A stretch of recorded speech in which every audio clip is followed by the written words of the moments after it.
My name's Linda. I study photography at North West Regional College. I'm a little bit of a tattoo addict. I'm pushing 25 tattoos. I have a little boy called Wyatt. He's 18 months old and my world. Name's Michael. I like playing sport. I like reading autobiographies. My name's James. I used to have my very own metal band until our lead guitarist kind of just dropped everything and walked away. So that's that story. My name's Alice. I'm a final year student studying English with creative writing, and I'm currently writing a story about a mermaid. Another thing that I really like is tea. I have like 25 to 30 different kinds of tea and lots of teapots. Hi, my name is Philip. I have a healthy obsession with Doctor Who. I've been training to be a youth worker for the past year now. My name's Kerry. I love languages. I speak fluent Spanish and I'm currently trying to brush up on my French. I'm slightly obsessed with Pocahontas. My name's James. I'm a writer. My full name, James Thomas Edward, are the three tank engines from Thomas Tank Engine. I'm a film student in Belfast doing television and film. We met on the 17th of February 2017. 7 of us, ranging from ages 19 to 24. We met in a room surrounded by cameras, sound equipment, and strangers. We talked about mental health, mental illness, suicide, and self-harm. We talked about ourselves, personal stuff. Some of us cried. Some of us wanted to cry. We also laughed a lot. We took risks talking. It was a safe space to take risks. We were stretched, encouraged, shocked, and comforted.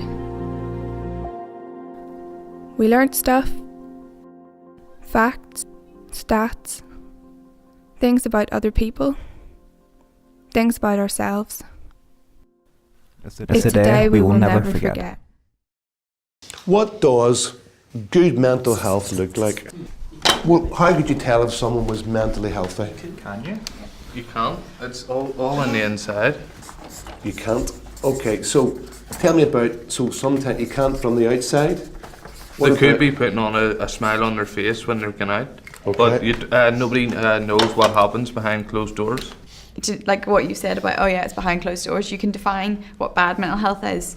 Yeah, it's not something that you actually see. Like it would take a very perceptive person to pick up on someone's mental health. Like it takes someone that's close to them to be able to be like, hey, there's something wrong with this person. Whenever you're going, oh, mental health is this, oh, but that person's happy, but or that person had, this is my like theory of, oh, but that person put this on Facebook, or that person did this on whatever, and then because I remember meeting up with a friend and I was like, oh, she's been great, haven't seen each other in a long time, and I'm like, oh, I saw this and I saw you've been here and I saw you did this, and then it transpired that she was like, yeah, I've had a really terrible year, I've been in counselling for the last 6 months and blah, blah. And I'm like, why did you not tell me this? And it looks like everything's going perfect. And I think that's so many people at the minute. There's so much going on behind closed doors that nobody knows about. And there's no way to really identify where the people who are dealing with that kind of stuff. We talked about what poor mental health might look like. We said lack of motivation, lack of sleep, or too much sleep, a lack of feeling for other people, a lack of communication with other people, mood changes, up and down, eating habits, overeating, starving, using alcohol to feel better, and that making it worse. We talked about the difference between physical and mental illness. You think mental illness is the same as physical illness in terms of Can you talk easier about physical illness than mental illness? I think that's where the stigma comes from, that if you're like, yeah, I'm mentally ill, people are like, yeah, sure you are. Like, if someone's like, I've broken my leg, it's like, oh my goodness, how did that like, Yeah. So it's not like, many- okay, there's a physical manifestation of there's your problem. Well, you might have ongoing problems, but if you get diagnosed with depression, the doctor doesn't phone you up on a Monday morning and say, no, you don't have depression anymore, so you're fine. And you don't know how to define that. Like, there's no dictionary of wellness, really. Like, there's things you can do and you know yourself if you're in a bad day or a good day, but like, you don't ever wake up one day and it's like, it is that tattoo. Like, when does that come off? Yeah. And Or who like- takes it off? Yeah, like, are you in control? Or because nobody really does tell you. Yeah. Either you don't tell anybody or, you know, And what does recovery look like then? yeah. With our generation, I think we expect things to be like instant, like all the time. So someone gives you a tablet, you're like, oh great, this is going to fix me. And it doesn't. And I think that that's nearly something that you nearly need the clause whenever someone gives you something to be like, okay, this isn't going to help straight away and this isn't going to fix everything, but it's going to try and level you out in whatever way. Because I do think whenever you get something, you do think, yeah, this is great, this is going to help me, going to be normal, everything's going to go back to what it was. And then in reality, a tablet's not going to do that, and they're never going to develop a tablet to do that. And I think people have to acknowledge that as well and be ready to go, okay, I've got this as an aid or a crutch or whatever, but I need to do X, Y, and Z to You try do and other things as yeah. well? It's not more so an issue of, say, women getting more priority. It's that men in general, when growing up, are growing up with this idea where they have to be all macho and manly, and where they have to look away their feelings. It's not because they're getting less priority, it's because they're less willing to go and get that help. It goes back to wanting to help yourself. Yeah. And when men are sort of growing up with the stigma of every movie, where they have to be this big saviour, the macho man, you know, they're not allowed to like, show their feelings. They can't, oh no, it would be too girly, you know, for me to go to a counsellor. I'm not saying that, just Yeah. that's kind of the stigma they grew up in. How does the media talk about mental illness? I'm just going to jump in with that. How does the media talk about it? First two words that come to my head is either negatively or simply not at all. Okay. In the news, Yeah, so they'll either advertise it in the news negatively, or they'll just not like report it at all because they would find it's not juicy enough. I think if you were to read something, a mental health piece like in a feature or something, you're going to end up thinking like, okay, it's nearly like you have to be a certain level to actually be, to warrant having a mental issue or a mental health problem. It's like, okay, well, I'm not that severe, so it doesn't count. Like, I think they could make it all seem very, very so extreme. it can seem like either there's nothing, it's negative, or it's this full-blown thing. And if you're not that extreme version, everything else is not a mental illness, or kind of, it's not a celebrity mental illness. Because I wouldn't have known what to say.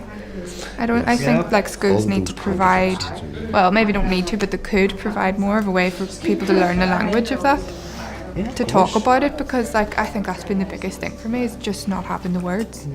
Because kids at that age are told that they're not able to talk about it, so they don't. Yeah, And then teachers should be trained in mental health first aid as well. okay. So then it means if they know anybody's needs to talk to them or has any mental health problems, Yeah. then they're there to help them. Okay. More facilities available and more awareness of these facilities.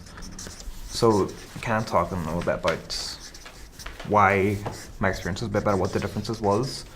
We always had several counsellors always in hand. We always had awareness of them, assemblies, and we all had this attend a session with them at least once a year, just to make sure everything was going all right. So you had to attend compulsorily a session with a counsellor? We were allowed to opt out if needed be, Right. but we were told, you know, if there's nothing wrong, just go have a big chat, you know. Right. You get 10 minutes out of class. Wow, that's. I think that's fairly unusual.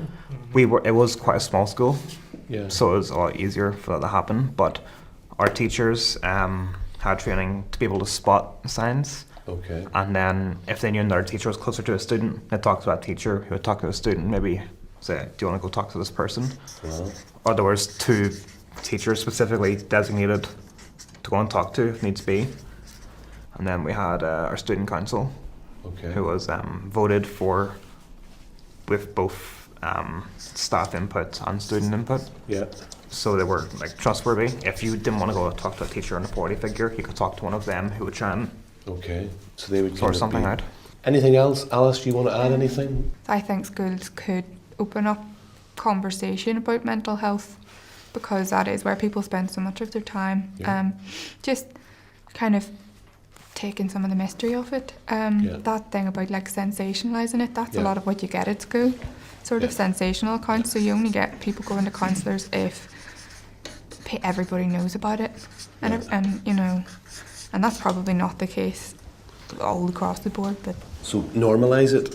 yeah, just allow kids to talk about mental health and to accept that people of secondary school age can have problems and maybe they might want Yeah. help, because I don't think that's assumed very often. We give tips for those suffering from mental health issues. This is what we said. Well, personally, I would like to try and find connections with other people, establish a sense of value, find techniques to improve resilience. Stay grounded, don't lose your way. Always have will. And believe in yourself.